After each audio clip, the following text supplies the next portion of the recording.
ಅಪ್ರಾಪ್ತ ಬಾಲಕಿಯನ್ನ 4 ಬಾರಿ ಶಾಸಕನಾಗಿರುವಂತಹ ಅವರು ವ್ಯಕ್ತಿ ಅತ್ಯಾಚಾರ ಮಾಡಿದಾನೆ ಅಂತ ಹೇಳಿದ್ರೆ ಅದು ತಪ್ಪಲ್ವಾ?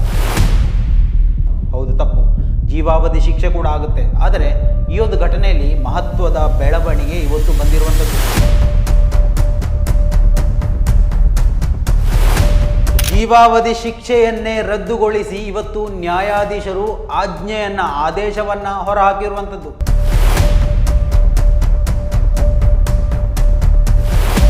ಎರಡ್ 2017ರಲ್ಲಿ ಮನ ಕಲಕುವ ಈ ಒಂದು ಘಟನೆಗೆ ಸಾಕ್ಷಿಯಾಗಿ ನಂತರ ಈ ಒಂದು ಸಂತ್ರಸ್ತರು ಯೋಗಿ ಆದಿತ್ಯನಾಥ್ ಅವರ ಮನೆಯ ಮುಂಭಾಗದಲ್ಲಿ ಆತ್ಮಾಹುತಿ ಮಾಡೋಕ್ಕೆ ಕೂಡ ಸಿದ್ಧರಾಗಿದ್ದರು. ಹಲೋ, ಹಾಯ್, ಎಲ್ಲರಿಗೂ ನಮಸ್ಕಾರ. Welcome back to Janata agent. ನಮ್ಮ ದೇಶದಲ್ಲಿ ಏನೇನು ಕಾನೂನು ವ್ಯವಸ್ಥೆಗಳು ಬರ್ತಾ ಇದೆಯೋ, ಯಾವುದನ್ನೆಲ್ಲ ನಾವು ನಿಮ್ಮ ಮುಂದೆ ಎಕ್ಸ್ಪ್ಲೈನ್ ಮಾಡ್ತಾ ಇದ್ದೀವೋ, ಒಂದಕ್ಕೊಂದು ಅರ್ಥವೇ ಇಲ್ಲದಂತಹ ರೀತಿಯ ಆದೇಶಗಳನ್ನು ಹೊರಹಾಕ್ತಾ ಇದೆಯೋ, ಎಲ್ಲದಕ್ಕೂ ನೀವುಗಳು ಇವತ್ತು ಸಾಕ್ಷಿ ಆಗ್ತಾ ಇರುವಂಥದ್ದು. ಇಂತಹದೇ ಒಂದು ಘಟನೆ ಓರ್ವ ಅತ್ಯಾಚಾರಿಗೆ ಲಭಿಸಿರುವಂಥದ್ದು. ಈ ಒಂದು ವಿಡಿಯೋದಲ್ಲಿ ಎಲ್ಲವನ್ನ ಎಕ್ಸ್ಪ್ಲೈನ್ ಮಾಡ್ತಾ ಹೋಗ್ತೀನಿ. ನೀವು ಈ ಒಂದು ವಿಡಿಯೋವನ್ನು ಮೊದಲನೇ ಬಾರಿ ನೋಡ್ತಾ ಇದ್ದರೆ ದಯವಿಟ್ಟು ಸಬ್ಸ್ಕ್ರೈಬ್ ಮಾಡ್ಕೊಂಡು ನೋಡಿ. ಮಾತ್ರವಲ್ಲ, ನಿರಂತರವಾದ ಅಪ್ಡೇಟ್ನೊಂದಿಗೆ ನಾವು ನಿಮ್ಮ ಮುಂದೆ ಬರ್ತಾನೆ ಇರ್ತೇವೆ. ಇದು ಉತ್ತರ ಪ್ರದೇಶದ ಉನ್ನಾವೋನಲ್ಲಿ ನಡೆದಂತಹ ಒಂದು ಘಟನೆ. 2017ರಲ್ಲಿ ಓರ್ವ ಅಪ್ರಾಪ್ತ ಬಾಲಕಿಯನ್ನ 4 ಬಾರಿಯ ಶಾಸಕ ಆತ ತನ್ನದೇ ಮನೆಯ 5 ಕಿಲೋಮೀಟರ್ ಒಳಗಿನ ವ್ಯಾಪ್ತಿಯಲ್ಲಿ ಕರ್ಕೊಂಡು ಹೋಗಿ ಅತ್ಯಾಚಾರ ಮಾಡ್ತಾನೆ. ಸೊ ಈ ಒಂದು ಘಟನೆಯ ಬಗ್ಗೆ ದೊಡ್ಡ ಮಟ್ಟದಲ್ಲಿ ಸುದ್ದಿ ಆಗುತ್ತೆ. ಮಾತ್ರವಲ್ಲ, ಕುಟುಂಬಸ್ಥರು ನ್ಯಾಯಕ್ಕಾಗಿ ಮುಖ್ಯಮಂತ್ರಿ ಯೋಗಿ ಆದಿತ್ಯನಾಥ್ ಅವರ ಮನೆ ಮುಂಭಾಗದಲ್ಲಿ ಆತ್ಮಹತ್ಯೆಗೂ ಶ್ರಮ ಪಡ್ತಾರೆ. ಇಲ್ಲಿ ಈ ಒಂದು ಪ್ರಕರಣವನ್ನ ಯಾವ ರೀತಿಯಲ್ಲಿ ವಿಶ್ಲೇಷಣೆ ಮಾಡ್ತಾ ಇದ್ದೇವೆ ಅಂದ್ರೆ, ಉನ್ನಾವೋ ಶಾಸಕರಿಗೆ ಜೀವಾವಧಿ ಶಿಕ್ಷೆ ಲಭಿಸೋದು ಈ ಒಂದು ಅತ್ಯಾಚಾರ ಪ್ರಕರಣಕ್ಕಲ್ಲ. ತಮ್ಮ ಸಹೋದರರಿಂದ ಅತಿ ಕ್ರೂರವಾಗಿ ಥಳಿಸಲ್ಪಟ್ಟು ಕಸ್ಟಡಿಯಲ್ಲಿ ಸಾವನ್ನಪ್ಪಿದಂತಹ ಸಂತ್ರಸ್ತೆಯ ತಂದೆಯ ವಿಚಾರವಾಗಿ 2018ರಲ್ಲಿ ನಿಯಮ ಬರುತ್ತೆ. ನ್ಯಾಯಾಧೀಶರು ತೀರ್ಪನ್ನು ಕೊಡ್ತಾರೆ. ಜೀವಾವಧಿ ಶಿಕ್ಷೆ ಅಂತ ಅದನ್ನು ತೀರ್ಮಾನ ಮಾಡಲಾಗುತ್ತೆ. ಸೊ ಆ ಒಂದು ಶಿಕ್ಷೆಯಲ್ಲಿ ಇವತ್ತು 7 ವರ್ಷಗಳ ಕಾಲ ಶಿಕ್ಷೆಯನ್ನು ಅನುಭವಿಸ್ತಾ ಇದ್ದಾರೆ. ಆದರೆ ಆ ಒಂದು ಜೀವಾವಧಿ ಶಿಕ್ಷೆಯನ್ನು ಇವತ್ತು ನ್ಯಾಯಾಧೀಶರು ರದ್ದು ಮಾಡಿರುವಂಥದ್ದು. ಅದಕ್ಕೆ ನ್ಯಾಯಾಧೀಶರು ಹಲವು ಕಾರಣಗಳನ್ನು ಕೊಡ್ತಾರೆ. ಆದರೆ ಅವರು ಇವತ್ತು ಹೊರಗಡೆ ಬರ್ತಾ ಇರೋದು ಈ ಒಂದು ಪ್ರಕರಣದಲ್ಲಿ ಮಾತ್ರ. ಆದರೆ ಇನ್ನೂ ಹಲವು ಪ್ರಕರಣಗಳಲ್ಲಿ ಇನ್ನೂ ಆ ವ್ಯಕ್ತಿ ಜೈಲಲ್ಲೇ ಇರಬೇಕು. ಈ ಒಂದು ಉನ್ನಾವೋ ಅತ್ಯಾಚಾರ ಪ್ರಕರಣವು ಒಂದು ಹೈ ಪ್ರೊಫೈಲ್ ಕೇಸ್ ಆಗಿದ್ದು, ಇದರಲ್ಲಿ 4 ಬಾರಿಯ ಶಾಸಕ ಸೇರಿದಂತೆ ಆತನ ಸಹೋದರರು ಕೂಡ ಡೈರೆಕ್ಟ್ ಆಗಿ ಇನ್ವಾಲ್ವ್ ಆದಂತಹ ಪ್ರಕರಣ ಆಗಿತ್ತು. ಉತ್ತರ ಪ್ರದೇಶದ ಉನ್ನಾವ್ನಲ್ಲಿರುವ 4 ಬಾರಿ ಶಾಸಕರಾಗಿದ್ದಂತಹ ಕುಲ್ದೀಪ್ ಸಿಂಗ್ ಸೆಂಗಾರ್ ಅವರು 17 ವರ್ಷದ ಬಾಲಕಿಯನ್ನ ಅಪಹರಿಸಿ ಅತ್ಯಾಚಾರ ಮಾಡ್ತಾರೆ. ಏಪ್ರಿಲ್ 2018ರಂದು ಆಕೆಯ ತಾಯಿ ಸಿಎಂ ಯೋಗಿ ಆದಿತ್ಯನಾಥ್ ಅವರ ನಿವಾಸದ ಹೊರಗೆ ಆತ್ಮಾಹುತಿಗೆ ಯತ್ನಿಸ್ತಾರೆ. ಸ್ವಲ್ಪ ಸಮಯದ ನಂತರ ಆ ಒಂದು ಸಂತ್ರಸ್ತೆಯ ತಂದೆಯನ್ನ ಸುಳ್ಳು ಆರೋಪದ ಮೇಲೆ ಬಂಧನ ಮಾಡಲಾಗುತ್ತೆ. ಮಾತ್ರ ಅಲ್ಲ, ಸೆಂಗಾರ್ ಅವರ ಸಹೋದರ ಮತ್ತು ಇತರರಿಂದ ಕ್ರೂರವಾಗಿ ಥಳಿಸಲ್ಪಟ್ಟ ನಂತರ ಪೊಲೀಸ್ ಕಸ್ಟಡಿಯಲ್ಲಿ ಕೊನೆಯುಸಿರನ್ನ ಎಳಿತಾರೆ.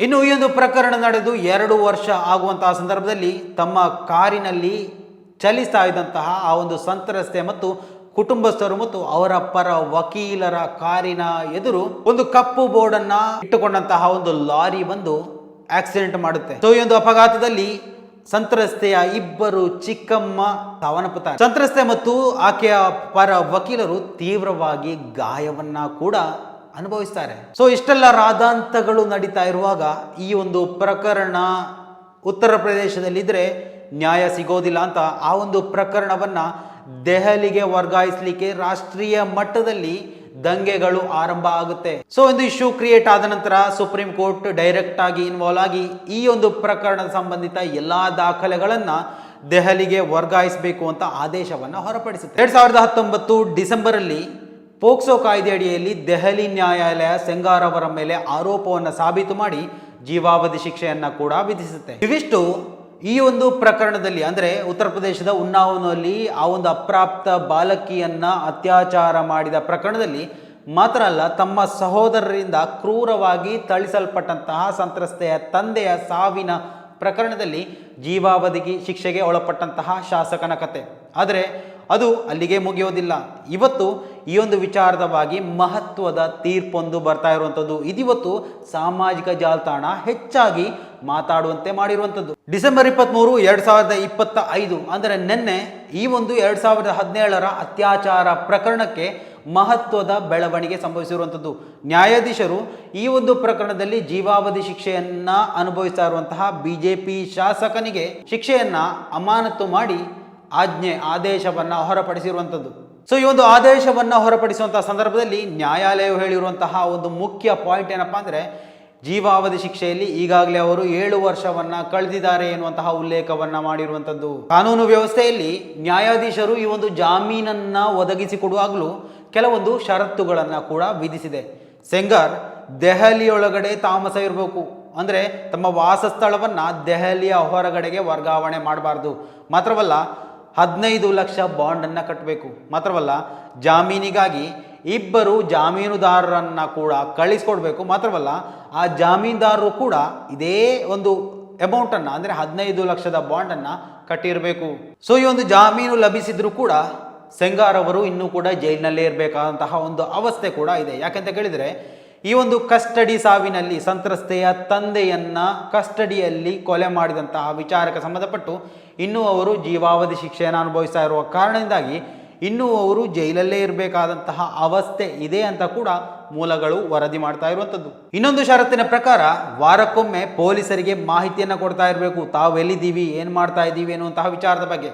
ಇನ್ನು ಉತ್ತರ ಪ್ರದೇಶದ ಆ ಒಂದು ಸಂತ್ರಸ್ತೆಯ ಮನೆಯ 5 ಕಿಲೋಮೀಟರ್ ಒಳಗಡೆ ತಾವು ಅಥವಾ ತಮಗೆ ಸಂಬಂಧಪಟ್ಟ ಯಾರೂ ಕೂಡ ಹೋಗಲೇಬಾರದು, ಅಥವಾ ಆ ಒಂದು ತಾಯಿಯನ್ನು ಬೆದರಿಸುವುದಾಗಲಿ, ಸಂತ್ರಸ್ತೆಯನ್ನು ಬೆದರಿಸುವುದಾಗಲಿ, ಕುಟುಂಬಸ್ಥರನ್ನು ಬೆದರಿಸಿ ಆಮಿಷವೊಡ್ಡುವುದನ್ನು ಮಾಡಲೇಬಾರದು ಎನ್ನುವಂತಹ ಕಟ್ಟುನಿಟ್ಟಿನ ಷರತ್ತನ್ನು ಕೂಡ ನೀಡಲಾಗಿದೆ. ಇನ್ನು ಉಳಿದ ಪ್ರಕರಣಗಳಲ್ಲಿ ಸೆಂಗಾರ್ ನೀಡಿರುವಂತಹ ಮೇಲ್ಮನವಿಯನ್ನ ಜನವರಿ 15ಕ್ಕೆ ಮುಂದೂಡಿ ನ್ಯಾಯಾಲಯ ಆದೇಶ ಹೊರಪಡಿಸಿರುವಂಥದ್ದು. ಇವಿಷ್ಟು ಉನ್ನಾವೋ ಅತ್ಯಾಚಾರ ಪ್ರಕರಣದಲ್ಲಿ 5 ಬಾರಿ ಶಾಸಕರಾಗಿದ್ದಂತಹ ಬಿಜೆಪಿ ಶಾಸಕ ಸೆಂಗಾರ್ ಎನ್ನುವಂತಹ ವ್ಯಕ್ತಿಯ ಈ ಒಂದು ನ್ಯಾಯಾಂಗ ವ್ಯವಸ್ಥೆಯಲ್ಲಿನ ಬೆಳವಣಿಗೆ ಬಗ್ಗೆ ಅಪ್ಡೇಟ್.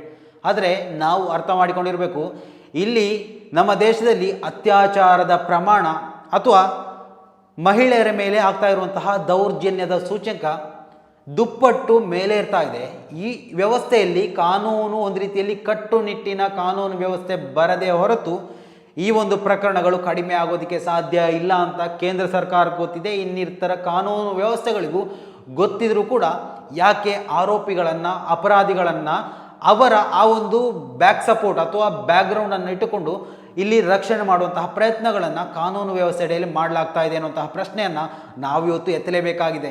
ನಿರಂತರವಾಗಿ ಇದು ದೇಶದಲ್ಲಿ ಅಂತಲ್ಲ, ನಮ್ಮ ರಾಜ್ಯದಲ್ಲಿ ನಾವು ಗಮನಿಸ್ತಾ ಹೋದರೂ ನಾವು ಹಲವು ಪ್ರಕರಣಗಳನ್ನು ಇಲ್ಲಿ ಗಮನಿಸಬಹುದು. ನಾವು ನಮ್ಮ ಚಾನಲಲ್ಲಿ ನಿರಂತರವಾಗಿ ಧ್ವನಿ ಎತ್ತಿದಂತಹ ಒಂದು ಪ್ರಮುಖ ವಿಚಾರ ಆಗಿತ್ತು ಮಹಿಳೆಯರ ಮೇಲಿನ ದೌರ್ಜನ್ಯ, ಅತ್ಯಾಚಾರ ಪ್ರಕರಣಗಳು. ಸೊ ಇದು ಇವತ್ತು ಕಡಿಮೆ ಆಗಬೇಕು ಅಂತ ನಾವು ಇವತ್ತು ಹೋರಾಟ ಧ್ವನಿ ಎತ್ತಾ ಇದ್ದರೆ, ಇದು ಇಂತಹ ಅತ್ಯಾಚಾರಿಗಳಿಗೆ ಇಂತಹ ಜೀವ ವಿಮೆಯನ್ನು ಕೊಟ್ಟು ಒಂದು ರೀತಿಯಲ್ಲಿ ಅವರಿಗೆ ಜೀವ ಭಿಕ್ಷೆಯನ್ನು ಮತ್ತೆ ಒದಗಿಸಿಕೊಟ್ಟು ಇಲ್ಲಿ ಅತ್ಯಾಚಾರವನ್ನು ಪ್ರೋತ್ಸಾಹ ಮಾಡ್ತಾ ಇದೆಯಾ ಕಾನೂನು ವ್ಯವಸ್ಥೆ ಅನ್ನುವಂತಹ ಪ್ರಶ್ನೆಯನ್ನು ಕೂಡ ನಾವು ಕೇಳಲೇಬೇಕಲ್ವಾ. ಸೊ ಸ್ನೇಹಿತರೆ, ಈ ಒಂದು ವಿಚಾರದಲ್ಲಿ ನಿಮ್ಮ ಅಭಿಪ್ರಾಯಗಳನ್ನು ಕೂಡ ಕಮೆಂಟ್ ಮಾಡಿ. ಮುಂದಿನ ಮಾಹಿತಿಯೊಂದಿಗೆ ಮತ್ತೆ ಭೇಟಿಯಾಗೋಣ. ಅಲ್ಲಿವರೆಗೂ ನಮಸ್ಕಾರ.